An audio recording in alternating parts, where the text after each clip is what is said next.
ಶಿವಕುಮಾರ್ ಮೊನ್ನೆ ಒಂದು ಆರೋಪ ಮಾಡಿದ್ದಾರೆ, ಅವರು ಸರ್ಕಾರವನ್ನು ಕೆಡವಾಗ ಕೇರಳದಾಗ ನೀವು ಯಾಗ ಮಾಡಿಸ್ತಿದ್ದಾರೆ ಅಂತ.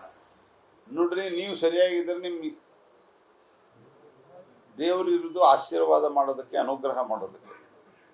ಯಾವುದೇ ಶಕ್ತಿಗಳು ಮತ್ತೊಬ್ಬರಿಗೆ ಕೆಡಕು ಮಾಡ್ರಿ ಅಂತ ಪೂಜೆ ಮಾಡಿದರೆ, ನಾನು ಗೆಲ್ಲಿ ಅಂತ ನಾನು ಪೂಜೆ ಮಾಡ್ಬೋದು, ಆದರೆ ಮತ್ತೊಬ್ಬರು ಸೋಲ್ಲಿ ಅಂತ ಪೂಜೆ ಮಾಡಿದರೆ ದೇವರು ಅದನ್ನು ಮಾನ್ಯ ಮಾಡೋದಿಲ್ಲ. ಅವ್ರು ಯಾಕೆ ಗಾಬರಿ ಆಗಿದ್ದಾರೆ? ಅವ್ರವ್ರ ಜಗಳ ಇದೆ, ಅದಕ್ಕೆ ಗಾಬರಿ ಆಗಿದ್ದಾರೆ ಅಷ್ಟೇ. ಬಹುತೇಕ ಚುನಾವಣೆ ಮುಗಿತು, ಏನಾಗುತ್ತೆ ಇವತ್ತೆಲ್ಲ ಎಕ್ಸಿಟ್ ಪೋಲ್ ಮತ್ತು ಆ್ಯಕ್ಚುಯಲ್ ರಿಸಲ್ಟ್ ಎರಡೂದರಲ್ಲೂ ಸಹಿತ ಭಾರತೀಯ ಜನತಾ ಪಾರ್ಟಿ ಮುಂದೆ ಇರ್ತದೆ. ನಾವು ದೊಡ್ಡ ಪ್ರಮಾಣದಲ್ಲಿ ಗೆಲ್ಲಲಿದ್ದೇವೆ.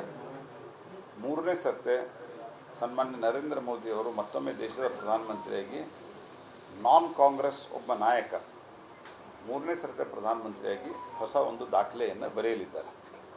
ದಾಖಲೆ ವಿಜಯದೊಂದಿಗೆ ಭಾರತೀಯ ಜನತಾ ಪಾರ್ಟಿ ನರೇಂದ್ರ ಮೋದಿ ಅವರ ನೇತೃತ್ವದಲ್ಲಿ ಗೆಲ್ತದೆ. ನಾನು ಗೆಲ್ತೇನೆ. ನಾನು ನಿಮ್ಗೆ ಹಲವಾರು ಬಾರಿ ಹೇಳಿದ್ದೀನಿ. ಒಳ್ಳೆ ಮಾರ್ಜಿನ್ನಲ್ಲಿ ಹೋದ ಸರ್ತಿ ಏನಿತ್ತು ಅದಕ್ಕಿಂತ ಭಾಳ ದೊಡ್ಡ ಮಾರ್ಜಿನ್ದಲ್ಲಿ ನಾನು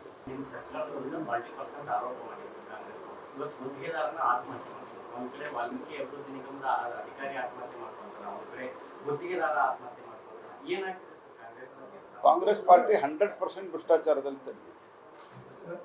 ಈ ಕಾಂಟ್ರಾಕ್ಟರ್ ಆತ್ಮಹತ್ಯೆ ಯಾವ ರೀತಿ ಇಲ್ಲೊಬ್ಬ ಸಂತೋಷ್ ಅಂತ ಹೇಳಿ ಈಶ್ವರಪ್ಪನವ್ರ ಪ್ರಕರಣದಲ್ಲಿ ಆತ್ಮಹತ್ಯೆ ಮಾಡ್ಕೊಂಡಿದ್ದ, ಅದೇ ರೀತಿನೇ ಆಗಿದೆ ಇದು.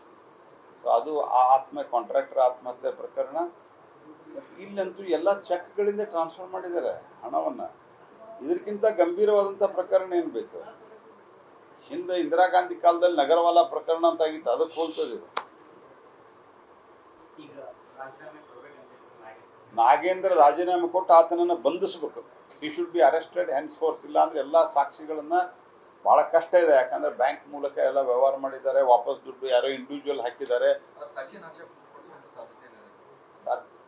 ಏನೇನು ಮಾಡಬೇಕು ಅದನ್ನು ಪ್ರಯತ್ನ ಮಾಡ್ತಾರೆ, ಆದರೆ ಅದು ಅಷ್ಟು ಈಸಿ ಇಲ್ಲ. ಯಾಕಂದರೆ ಬ್ಯಾಂಕಿನಿಂದ ಬ್ಯಾಂಕಿಗೆ ಹೋಗಿದೆ, ಅವರು ದುಡ್ಡು ಡ್ರಾ ಮಾಡಿದ್ದಾರೆ, ಆಮೇಲೆ ಮತ್ತೆ ಅವರು ದುಡ್ಡು ಹಾಕಿದ್ದಾರೆ. ಇದೆಲ್ಲವೂ ಎಲ್ಲಿಯಾದರೂ ಸಿಗಲೇಬೇಕು. ಆದರೂ ಸಹಿತ ಬೆದರಿಸುವಂಥದ್ದು ಇದೆಲ್ಲ ಆಗ್ತದೆ.